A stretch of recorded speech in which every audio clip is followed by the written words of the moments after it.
রমজান মাস শেষ হয়ে গেছে, আমাদেরকে কয়টা জিনিস গিফট দিয়ে গেছেন? 5টা জিনিস উপহার দিয়ে গেছেন। নম্বর 1 সিয়াম। 1 নম্বর হচ্ছে সিয়াম। সিয়াম মানে রোজা, রোজার প্রশিক্ষণ, রোজার ট্রেনিং।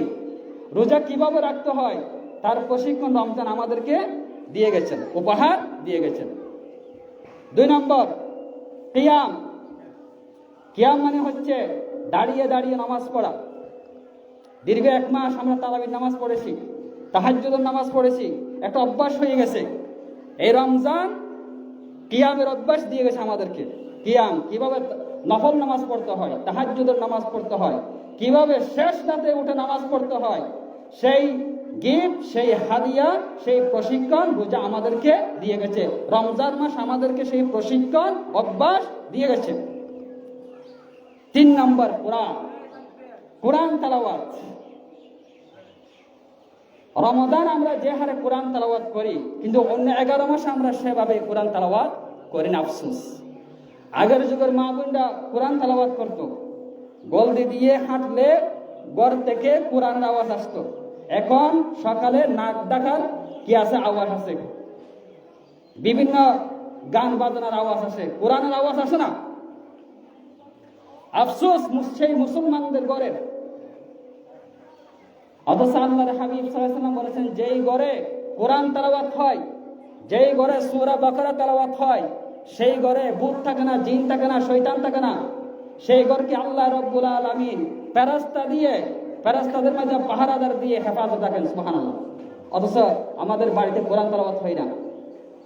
এমন ঘর আছে সারা বছর কোরআন তেলাওয়াত হয় না, বা কোরআন শরীফ একটা আছে তুলে রাখছে, ওটা হচ্ছে এই একেবারে মাকড়সা যে অন্ধ হারিয়ে একেবারে নষ্ট হয়ে যাচ্ছে। আফসোস। সুতরাং সময়ের স্বল্পতার কারণে এই 5টা জিনিসের ব্যাখ্যা দেওয়া সম্ভব হচ্ছে না। রমজান আমাদেরকে 3 নম্বরে শিখিয়ে গেছেন কোরআন তেলাওয়াত কিভাবে করতে হয়। 4 নম্বরে তাকওয়া। রমজান মাস ছিল তাকওয়ার মাস। রমজান এসেছে তাকওয়া অর্জনের জন্য। আল্লাহ রাব্বুল আলামিন বলেন, ইয়া আইয়ুহাল্লাযীনা আমানু কুতিবা আলাইকুমুস সিয়াম কামা কুতিবা আলাল্লাযীনা মিন ক্বাবলিকুম লাআল্লাকুম তাত্তাকুন।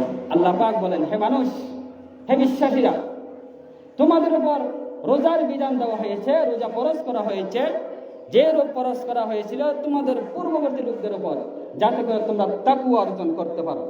তাকওয়া মানে, তাকওয়াটা হচ্ছে সকল প্রকার শিরিক, বেদাত, ছোট বড় সব গুনাহ থেকে নিজেকে বেঁচে থাকা। এক কথা বলে দিলাম, তাকওয়া। তাকওয়ার প্রশিক্ষণ, ট্রেনিং, অভ্যাস দিয়ে গেছেন এই রমজান। 5 নম্বরে সাদকা, দান সৎকার অভ্যাস। রমজানে যে পরিমাণ মানুষ, মুসলমানদের অন্তর যেভাবে নরম হয়ে যায়, অন্য মাসে হয় না। রমজানে মানুষ বেশি দান সৎকার করে। 1 নেকি 1 টাকায় 70 টাকায় সওয়াব পাওয়া যায়। সেই হিসাবে রমজানে মুসলিমরা বেশি বেশি দান সৎকার করে। এই সৎকার প্রশিক্ষণ দিয়ে গেছেন রমজান। সুতরাং আল্লাহ